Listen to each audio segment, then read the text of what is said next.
We're going to break a little bit from tradition since it's the lateness of the hour, and you guys know each other very well. So you can make a statement on the game, Matt, and then we'll go to questions.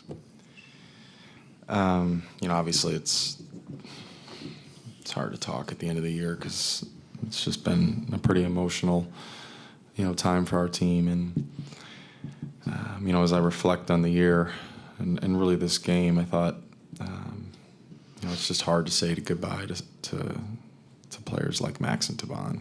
And we talk a little bit about what they've, meant in leaving your mark on a program, and they've absolutely done that. And they've done it by just being no-nonsense people. They've worked harder than anyone that I've ever, been around in a basketball court, and they've just, had a presence that's just been unbelievable. And so it's been obviously a pretty emotional locker room right now. And the one thing that those young men have done, they only won 15 games right now their senior year, and they've won 97 for their career. And it's just absolutely amazing. And as we look to this game, I think, it's pretty easy to see that, Alizé, he's a fantastic player, and he's very experienced, and he's very experienced at a position where we're very inexperienced. And I thought it showed. For us, one of our keys was to limit his offensive rebounds and limit his rebounding, and we just didn't do a great job of that. Obviously we fought back, made it a game, had a couple shots there to tie it, and they just didn't go in. So. Tavon and Max have really left their mark on the program, and we've got big voids to fill with their just leadership and toughness. But we're excited to be in the Valley. It's been one heck of a ride. This is a very well-run event, and it feels like an NCAA tournament game, to tell you the truth, and really, really cool experience for us. Can you be proud of the effort that you saw late in the second half? Do you take that with you into the offseason with these guys? You have to. But, the one thing, we didn't execute very well at all in the first half. And it was, I don't know if it was just new to the tournament, but we looked like a deer in headlights there for a while. And it took us a while to kind of get out of our shell. I thought, even though they kind of pushed the lead to 12, I thought we were competing better in the second half.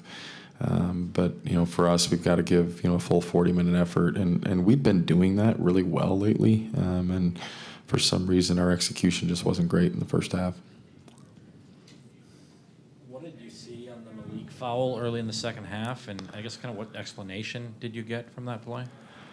I guess Malik was being physical. We challenged those guys at halftime to, do a better job on Alizé and keep him off the glass. And Malik, although he's a freshman, he's very physical. He's 6'8" and 220 pounds. I think he outweighs Alizé, so I think he was trying to make his presence felt. And I don't know. I got an explanation that his hand might have grazed him down.